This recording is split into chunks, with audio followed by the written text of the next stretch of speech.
उन्होंने भैया बड़ी गरीबी देख रही है, पता बड़ी गरीबी उन्होंने देखी है, भुखे रह के भी टाइम पास की तरह।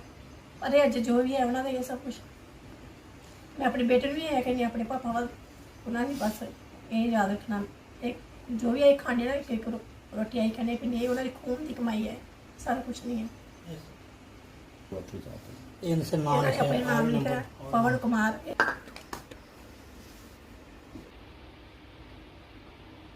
ये नाम लिखा है PK पवन कुमार, ये उन्होंने आर्मी नंबर है। उन्होंने अपने हाथ ना लिखा है किल ना ठोक के किल ना रखे नाम उन्होंने अपने हाथ ना लिखा है। आर्मी से रह गई खाली यही खाली वाले वापस आई है। मैं बस ये कई लोग होंगे ना कि उन्होंने अपनी कोई भी चीज़ जो मतलब कि छुपा के रखते पेटियां में ला के कदे टाइम टू टाइम याद करते हैं, पर मैं ऐसा नहीं, मैं कहनी मैं 24 घंटे याद करा उन्होंने बस 24 घंटे कोई टाइम ऐसा नहीं भी मेरे दिमाग च मेरे दिल च कोई याद नहीं। आदमी में उन्होंने एक कप मिले ले ये चाह पानी पीना दूध खाली मेरा रिश्तेदार भी है ना ये थाली में हथ लै मैं उन्हें खुशी हाँ ये मेरी थाली अज भी कुछ अज भी आया सरकार ने सानू पढ़ाया तनख्वाह देना नहीं मिला सब कुछ काम कर घर रिश्ते सब लास्ट छुट्टी वाला एक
चाहे मुंजी लगन का टाइम होंगे उसले आते कि आके मैं जुलाई महीने आना है कि आके मैं आपको अपनी खेती दी मतलब उनकी शहादत की खबर पहले आई लेकिन वो बाद पुजे हैं। हाँ जी चिट्ठी बात आई क्योंकि उन्होंने जिस मतलब कि 9 दिन डेथ हुई है उन्होंने मंगलवार उस बड़ा बड़ा दिन ही धर्म ख्याल उल्ले सानूं पता लग्या कि डैथ हो गई है।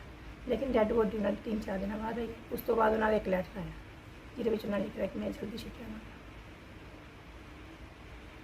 कितना दुख उसले ਤੁਹਾਨੂੰ ਲੱਗਿਆ बहुत ज़्यादा दुखी। गर्व तो होंदा है पर कहना थोड़ा आसान है कि गर्व है, पर ऐसा कुछ भी नहीं होंदा। उल्ले अपने दिल में पता लगता है कि मैं एक लड़के जो अपने ससुराल दे विच आंदी अपना पूरा परिवार छड्ड के आंदी है, लेकिन अगे जिस इंसान दे नाल वो आंदी वो इंसान ही चल जाए तो दुनिया खज्जल हो सारी दुनिया ही खत्म हो जाती है। उल्ले मेरा बेटा ही छोटा जिहा, मैनूं पता मैं किन्नी मुश्किल दा नाम पालिया। अज वो ग्रैजुएशन करे करता है, चलो उन्होंने निशानी रह गई है, नहीं पता सानूं पता है। ਕੀ ਦੇਖਦੇ ਹੋ ਕਿ ਜਿਹੜੀ ਜੰਗ ਹੈ ਉਹ ਆਪਣੇ ਆਪ 'ਚ ਇੱਕ ਮਸਲਾ ਹੈ। ਕੀ ਦੇਖਦੇ ਹੋ ਕਿ ਜਿਹੜੇ ਦੇਸ਼ ਲੜਦੇ ਨੇ, ਸ਼ਹਾਦਤਾਂ ਹੁੰਦੀਆਂ ਦੋਨੇ ਦੇਸ਼ ਦੇ ਫੌਜੀ ਜਿਹੜੇ ਜਾਂਦੇ ਨੇ, ਇਨਸਾਨੀਅਤ ਖਤਮ ਹੁੰਦੀ ਹੈ। ਕਿ ਆਖਣਾ ਚਾਹੁੰਦੇ ਹੋ ਇਹਲੇ ਦੇਸ਼ਾਂ ਦੀ? मैं यही आखना चाहती है कि जंग किसी भी गलबात का कोई हल नहीं है, लड़ाई नहीं होनी चाहिए, क्योंकि जिस तन लागे बहुत अनजाने जिले किसी घर का कोई दसिया जाता है, कोई किसी का पुत्र जाता है या किसी का प्यो जाता, उस परिवार को पुछ के देखो उन्होंने कितनी तकलीफ होती है। मैं चाहती हूँ कि जी गल मसले प्यार ना हल हो जाए, लड़ाई का कोई मसला नहीं। सरकार वालों यही सोचना चाहिए सारे आपस ਵਿੱਚ देश आपस ਵਿੱਚ प्यार ਦੇ ਨਾਲ ਰਹਿਣ, कोई लड़ाई कोई झगड़ा कोई नहीं होना चाहिए, किसी घर बर्बाद नहीं होना चाहिए। ਤੇ ਸਰਕਾਰ ਨੇ ਕੋਈ ਇਹਦੇ ਨਾਂ ਪਰ ਸਕੂਲ ਜਾਂ ਕੁਝ ਬਣਵਾਇਆ ਕੋਈ? नहीं इन्होंने 99 ਨੂੰ ਜਦੋਂ ਇਹਨਾਂ ਦੀ ਸ਼ਹੀਦ ਹੋਈ ਤੇ ਉਹਲੇ ਕਾਫੀ ਉਹਨਾਂ ਨੇ ਕਿਹਾ ਸੀ, ਗਵਰਨਮੈਂਟ ਨੇ ਕਿਹਾ ਸੀ ਇਹਨਾਂ ਦੀ ਯਾਦ ਵਿੱਚ ਮੇਲੇ ਲਗਾਵਾਂਗੇ। ਫਿਰ ਕਾਫੀ ਟਾਈਮ ਹੋ ਗਿਆ, ਹੁਣ ਤੇ 22 ਈਅਰ ਹੀ ਹੋ ਗਏ, 22-23 ਸਾਲ ਹੋ ਗਏ ਆ, ਉਹਨਾਂ ਦੀ ਯਾਦ 'ਚ ਕੁਛ ਵੀ ਨਹੀਂ। ਲੇਕਿਨ ਮੈਂ ਪਿੱਛੇ ਜੀ 9 ਜੂਨ ਉਹਨਾਂ ਦਾ ਉੱਥੇ ਵੱਡਾ ਸਮਾਰਕ ਬਣਾਇਆ, ਸ਼ਹੀਦੀ ਗੇਟ ਬਣਾਇਆ ਆਪਣੇ ਕੋਲ ਲਾਗਤ ਲਗਾ ਕੇ। ਮੇਰੇ ਦਿਲ ਦੇ ਵਿੱਚ ਇਹ ਕਿ ਮੈਂ ਆਪਣੇ ਪਤੀ ਦੀ ਯਾਦ ਵਿੱਚ ਕੁਛ ਬਣਾਵਾਂ, ਕਿਉਂਕਿ ਜੋ ਵੀ ਹੈ ਅੱਜ ਮੇਰੇ ਕੋਲ ਉਹਨਾਂ ਦਾ ਸਭ ਕੁਛ ਹੈ। ਇਹ ਮਿਹਨਤ ਉਹਨਾਂ ਦੀ ਹੈ, ਉਹਨਾਂ ਨੇ ਬੂਟਾ ਲਗਾਇਆ ਤੇ ਅਸੀਂ ਉਹਨਾਂ ਦਾ ਫਲ ਤੋੜ ਕੇ ਖਾਏ ਕਰਦੇ ਹਾਂ। ਤੇ ਅੱਗੇ ਗੌਰਮੈਂਟ ਨੂੰ ਚਾਹੀਦਾ ਉਹਨਾਂ ਨਾਂ 'ਤੇ ਸਕੂਲ ਬਣਾਉਣ, ਕਾਲਜ ਬਣਾਉਣ, ਕੋਈ ਇਸ ਤਰ੍ਹਾਂ ਦਾ ਬਣਾਉਣ ਜਾਂ ਤਾਂ ਜੋ ਆਉਣ ਵਾਲੀ ਪੀੜ੍ਹੀ ਨੂੰ ਲੱਗੇ। ਬੱਚੇ ਅੱਜ ਕੱਲ੍ਹ ਦੇ ਤੁਹਾਨੂੰ ਪਤਾ ਨਸ਼ੇ ਵਾਲੇ ਪਾਸੇ ਜ਼ਿਆਦਾ, ਆਉਣ ਵਾਲੀ ਪੀੜ੍ਹੀ ਨੂੰ ਇਹ ਲੱਗੇ ਕਿ ਹਾਂ, ਕਿਉਂਕਿ ਦੁਨੀਆ ਤਾਂ ਕਾਫੀ ਮਰਦੀ ਹੈ, ਕੱਲ੍ਹ ਨੂੰ ਅਸੀਂ ਮਰਨਾ, ਸਾਨੂੰ ਕਿਸੇ ਨੇ ਚੇਤ ਨਹੀਂ ਕਰਨਾ। ਲੇਕਿਨ ਜੋ ਦੇਸ਼ ਵਾਸਤੇ ਸ਼ਹੀਦ ਹੋ ਗਿਆ ਉਹਨੂੰ ਦੁਨੀਆ ਯਾਦ ਕਰ, ਹਰ ਥਾਂ 'ਤੇ ਉਹਨਾਂ ਦਾ ਨਾਮ ਲਿਖਿਆ ਜਾਂਦਾ। ਅੱਗੇ ਆਉਣ ਵਾਲੀ ਪੀੜ੍ਹੀ ਨੂੰ ਇਹੀ ਅਸੀਂ ਆਖਣਾ ਚਾਹਾਂਗੇ ਕਿ ਤੁਸੀਂ ਨਸ਼ੇ ਵਾਲੇ ਪਾਸੇ ਘੱਟ ਧਿਆਨ ਦੇ ਕੇ ਆਪਣੇ ਦੇਸ਼ ਦੇ ਵਾਸਤੇ ਕਰੋ ਕੁਛ। ਅਗਰ ਤੁਸੀਂ ਕਰਨਾ ਹੀ ਹੈ ਤਾਂ ਦੇਸ਼ ਵਾਸਤੇ ਕੁਛ ਕਰੋ।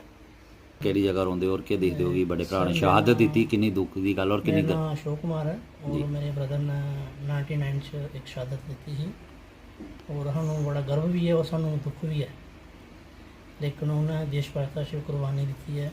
और उस टाइम हाँ सारा परिवार छोटा था और उन्हें पूरा घर का वही सर्कल चलाता था और हमें बहुत गर्व है कि हमारे ब्रदर ने एक अच्छी शहादत पाई है।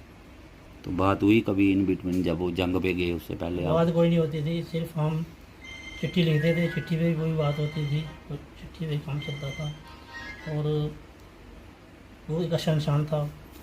क्या लास्ट चिट्ठी में क्या लिखा था? आने की बात की थी उन्होंने घर आने? बात नहीं, मैं यही बोल रहा था कि मैं जल्दी वापस आऊँगा, लेकिन वो वापस नहीं आए और हमें बहुत बड़ा दुख है और गर्व भी है। उस टाइम मेरे फादर मदर बहुत गरीब तबके में रहते हैं, इसलिए वो घर का वही सर्कल चलाता था। क्या देखते हैं सर पवन कुमार जी की कितनी बड़ी शहादत है? पवन जी ने जो बलिदान दिया उसके लिए तो हमारे पास ना अल्फाज कम पड़ जाएंगे। हम बॉर्डर लोग के रहने वाले हैं। बॉर्डर पे जो हमारे पवन जी हमारे भाई थे, ये शुरू से ही मतलब कि आर्मी के लिए काफ़ी ज़्यादा सतर्क थे और आज की ये नौजवान पीढ़ी के लिए एक इंस्पिरेशनल है। और इनकी फैमिली ने जो कुछ दिन पहले ही एक शहीद स्मारक हमारे जो एरिया को समर्पित किया है, तो वो भी इन्होंने अपने पैसे से किया, उसमें एडमिनिस्ट्रेशन से या हमारी पंचायत का किसी का कोई रोल नहीं है। तो आने वाले टाइम पे ऐसे मैंने कहा कि शहीदी स्मारक बनने चाहिए, पर गवर्नमेंट को उसको एडमिनिस्ट्रेशन को उसके ऊपर ज़्यादा से ज़्यादा रोल प्ले करना चाहिए। जिस तरह के इनकी जो शहादत है वो किसी चीज़ की मुहताज नहीं है कि कोई शहीदी स्मारक बनाए जो कोई इनके स्कूल के ऊपर नाम रखे, पर जो एडमिनिस्ट्रेशन को जिस तरह का रोल प्ले करना चाहिए था, जैसे उधर रोड के नाम, जैसे स्कूल का नाम, कॉलेज का नाम, अभी तक कोई भी उस इलाके के बड़े स्कूल का नाम इनके नाम से नहीं दिया गया है। इवन है कि जो इनका अभी इतना बड़ा खर्चा आया हुआ है स्मारक के ऊपर, उनको कोई गवर्नमेंट की तरफ से एडमिनिस्ट्रेशन नहीं है। पर जो इन्होंने हमारे देश के लिए किया, हमारी युवा पीढ़ी के लिए या बॉर्डर के लोगों के लिए किया, वो इतिहास है।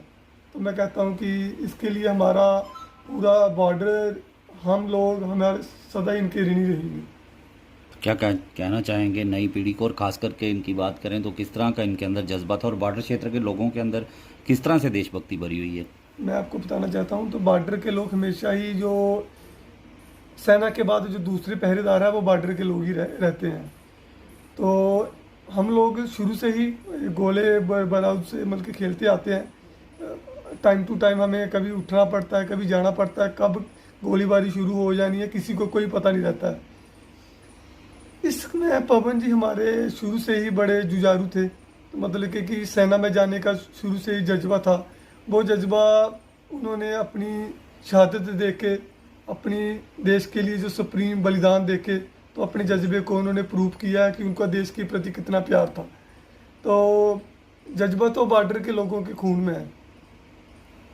क्या कहेंगे नवी पीढ़ी जो है गलत राह पे है, इनको किस तरह उन्होंने इनके नक्शे कदम पर मैं चलना कहता हूँ चाहिए? कि बॉर्डर के ऊपर आज की डेट में एक बहुत ही बड़ी समस्या बन गई है जो चिट्टे वगैरह नशे की है। तो मैं तो कहता हूँ कि हमें इंस्पिरेशन लेनी चाहिए, हमें पवन जी को अपना रोल मॉडल मानना चाहिए। जिस एज में लोग स्कूलों में जाते हैं, मतलब कि एक खेलने की कूदने की उम्र होती है, पवन जी ने उस एज में अपने देश के लिए बलिदान दिया है। मैं युवाओं को अपने बॉर्डर के युवाओं के, कठुआ के युवाओं के, पूरे देश के युवाओं को पवन जी के जो उन्होंने सुप्रीम सेक्रीफाई किया है उससे अपना रोल मॉडल मान के हमें उनसे ज़्यादा इंस्पिरेशन लेनी चाहिए कि देश से बढ़िया कुछ नहीं है। हम लोगों को भी अपने देश के प्रति ज़्यादा से ज़्यादा काम करना चाहिए, ताकि युवाओं को नशे के प्रति छोड़ के सेना में या मतलब कि अपने देश के प्रति ज़्यादा प्रेम करना चाहिए। सरकार को क्या कहना चाहेंगे कि जो पीड़ित परिवार हैं उनके लिए, कई परिवार हैं जो उनको कोई सहायता नहीं मिल पाती, जो ऐसे लोग हैं उनके लिए सरकार को क्या कोई पॉलिसी बनानी चाहिए, क्या करना चाहिए? मैं कहता हूँ कि सरकार कुछ कर भी रही है, अच्छा काम कर भी रही है, पर इसके मैं कहता हूँ कि इससे थोड़ा ज़्यादा उठ के काम करना चाहिए। जैसे कि बॉर्डर पे कुछ लोग जिनकी पीढ़ियाँ बल्कि जो शहीदी स्मारक बनाया गया है वो उन्होंने अपने पैसे से बनाया, मैं पहले भी बोल चुका हूँ। इसे मतलब बड़े लेवल के ऐसे काम करने चाहिए कि लोग ज़्यादा से ज़्यादा लोग इंस्पायर हों, कि मतलब कि अपने देश के लिए मिटने के लिए तो हम भारतीय लोग और बॉर्डर के लोग हैं। हमें ज़रूरी नहीं है कि हमें फ़ौज में ही होके हमें जाना है, पर मैं कहता हूँ कि इन लोगों की पीढ़ियों के जिन्होंने अपना सब कुछ खो दिया है, तो इनको मतलब कि जो इनकी समस्याएं हैं, मैं कहता हूँ कि ज़्यादा नहीं कहता, साल में 1-2 बार जरूर पूछना चाहिए कि इनकी क्या क्या समस्या रह रही है, पैसे को लेके, बेरोजगारी को लेके, या मतलब कि और कोई पर्सनल इनकी समस्या होती है। सरकार को इनको ऊपर ज़्यादा से ज़्यादा तवज्जो देनी चाहिए।